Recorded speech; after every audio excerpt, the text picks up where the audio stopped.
Hey everybody, welcome to Blog and Grill. I'm your host Doug here with your video blog for March 15th, 2013. We got a lot to cover today, so we're going to jump right into it.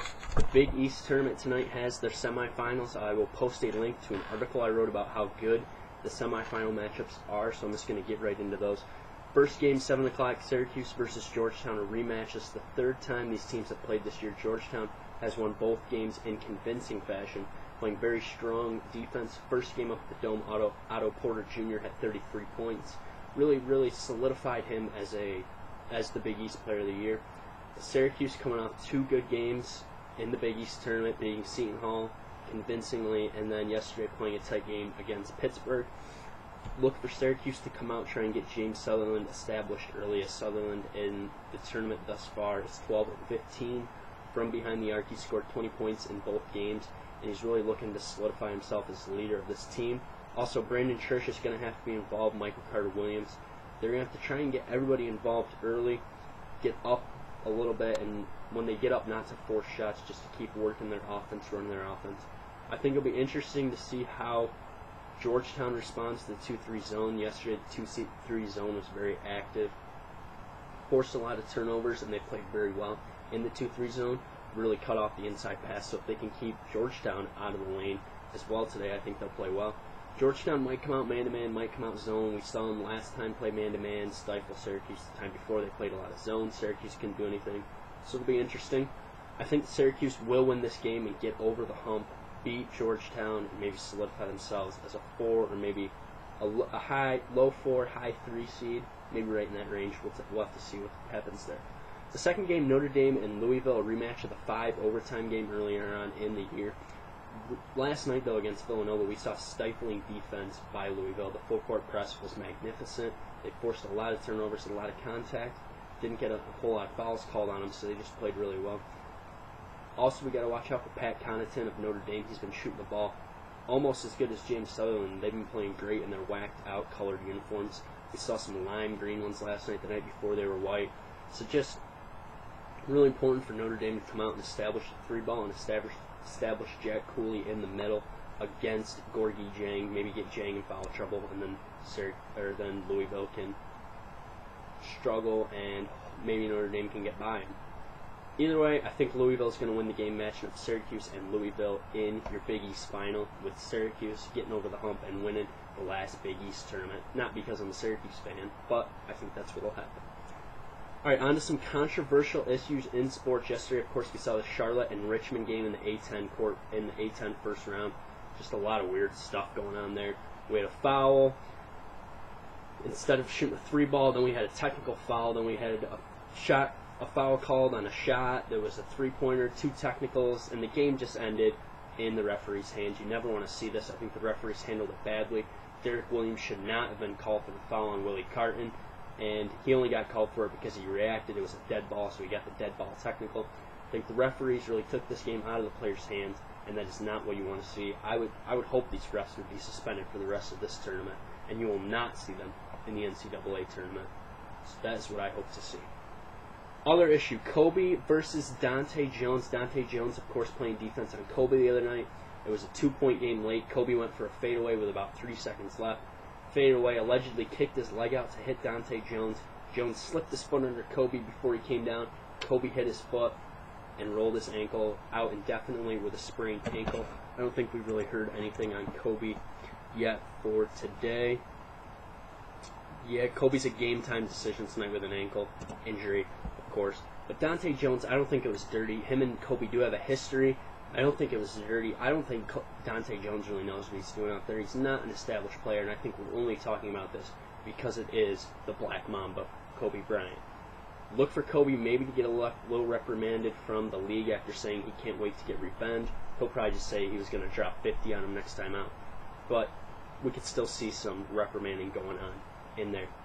So I'm taking the player's side on the Charlotte versus Richmond game, and I'm taking Dahntay Jones' side in his bout with Kobe Bryant. Okay, we're continuing our baseball breakdown. Time for the AL Central breakdown. First team we're going to look at is a team that's really going to struggle, the Minnesota Twins. Last year, they were 66 and 96. They finished 5th place. Nobody really came back, no key additions. They're hoping for Joe Mauer and Justin Morneau to play a bigger role. I think they will. They brought back Brian Dunsing on a minor league contract. Denard Span left to go play in Washington.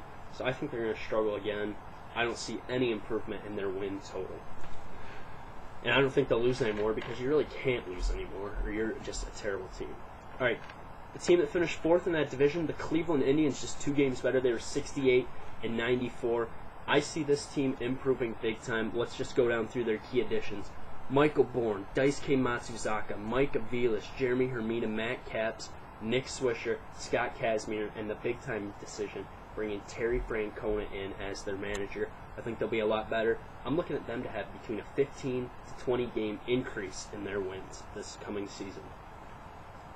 Kansas City Royals, they finished third in that division, 72 and 90. Their key additions in the offseason, of course, they got rid of Will Myers, their big-time prospect. They brought back James Shields, Urban Santana, Jeremy Guthrie, and Wade Davis, who could start to come out of the bullpen. They just bolstered this lineup for sure, and their rotation is going to be great. So look for them to have a pretty good year. I see them maybe increasing somewhere between 8 and 12 wins this year, especially with Minnesota still being down. So we'll see what happens there. Chicago White Sox, 85 and 77 last year. They finished second. They really crept to the finish line. They did not play well down the stretch at all. Their key addition, Chris Sale, they re-signed him to a 5-year deal. Of course, it's not a huge thing, but they also get Jeff Keppinger to play third base since Kevin Youkilis went to the Yankees. I see them taking a step back. They're going to lose probably between 5 and 8 more games than last year. Detroit Tigers, 88 and 74 last year. Of course, they lost in the World Series. They played well late in the year. Their key additions, Torrey Hunter, they got him from the Angels, and Victor Martinez back after that injury last year. They don't have a whole lot more to go up. I think they'll win maybe 3 to 6 more games this year. With Houston being in the division, some more interleague play, I think they'll play a little bit better. And I think we'll see them get off to a better start than they did last year. So in the division this year, the final standing, they got the Twins in 5th. Royals will drop down to 4th. White Sox will be in 3rd. And I think the Cleveland Indians are going to move all the way up to the number 2 spot. They'll be in a good contention for the wild card. But ultimately, Detroit will win the division and be the only team to move on to the playoffs from this division, as the East and the West are going to be great. Still going to be some great wild card battles with that 2nd spot now available. Okay, that's our breakdown. We'll have another breakdown next Wednesday as we'll break down the National League East next Wednesday. Time for Take Your Pick. Tonight we got Puerto Rico versus USA elimination game in the World Baseball Classic. I think the USA will rebound from their loss last night. They'll hit the ball better, and I think the USA will pick up the win. Bucks at Heat tonight. Heat look to extend their winning streak to 21 games. I think they'll get it done tonight. I think the roadblock could be Monday night when they go to Boston. Heat win.